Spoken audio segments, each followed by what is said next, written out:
Hey guys, it's Coach Sean here from Heavy Metal Barbell, and we just put out a little DIY guide on how to make your own weightlifting platforms. Trying to make this one the most comprehensive step-by-step guide.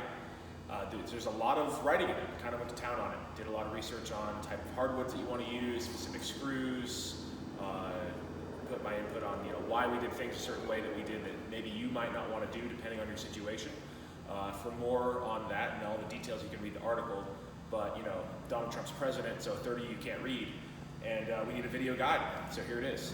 We're going to go over, just take a look at how these platforms came out, the materials that we used, and hopefully give you just a little bit more insight for those of you who might need a visual aid. Okay, so we go over like step by step all the materials you're going to need to build this in the article, but here are the tools just so you can see them. I'm sure I'll get shit for having a Black & Decker drill. I think I even say specifically in the article, invest in a really good drill and a good truck.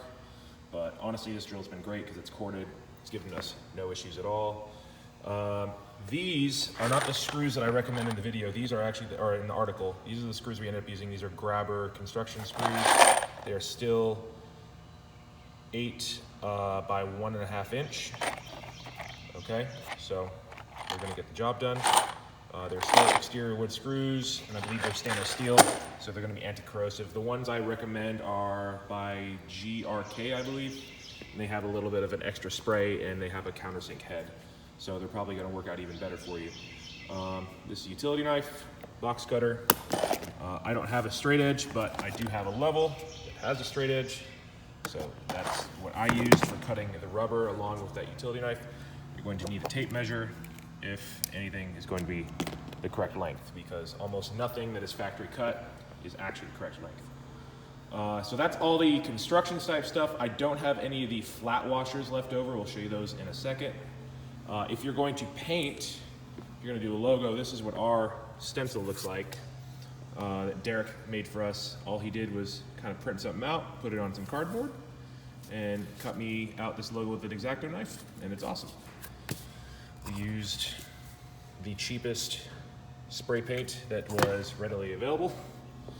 And then after that dried, this is the finish that we used. It is the Varnithane oil-based polyurethane clear semi-gloss finish.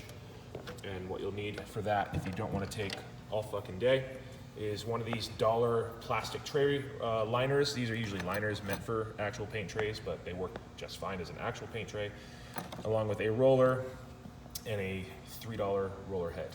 So not super expensive. All right, that's all the materials except the wood and the washers.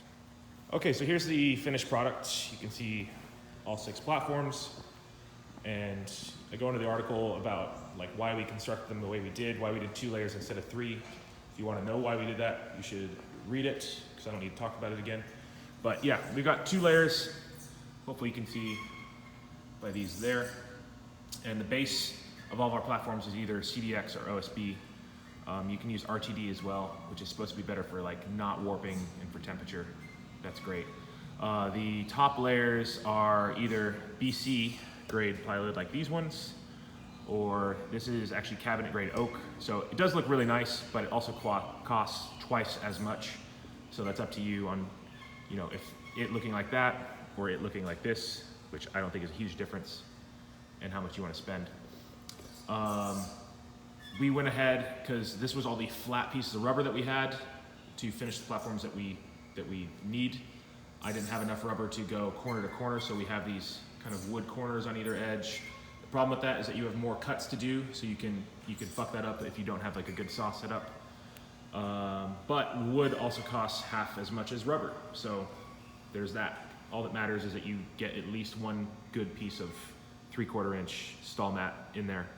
And if you want to go ahead and do 2 and go edge to edge, that's up to you. For construction, showed you all the materials, so here's kind of how it is. I'm gonna take a picture of where everything is. Basically, we start in the corners, and then you go every 2 feet with a screw. Pre-drill every hole, so there's a corner, 2 feet. We're on the other corner, because this is the 4 feet side, and then corner, and then 2 feet all the way down until we hit the corners again. If I had to do it again, I might do one screw here and then one there just to extra secure down the corners, but I don't foresee it. It hasn't been an issue. It might be, but I doubt it will be. For the corner pieces, just one in every corner is just fine. They're not getting dropped on, they're not moving anywhere. They just need to be secured and be as flush as possible. The flat washers are the biggest change that we made to these ones, aside from using probably slightly better wood. So these are 1/4 inch flat washers that help secure the rubber down a lot better.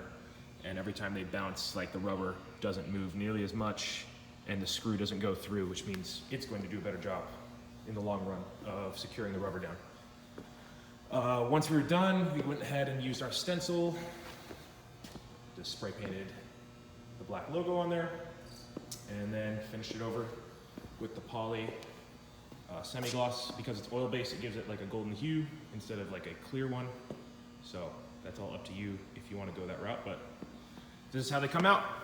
We're pretty happy with them.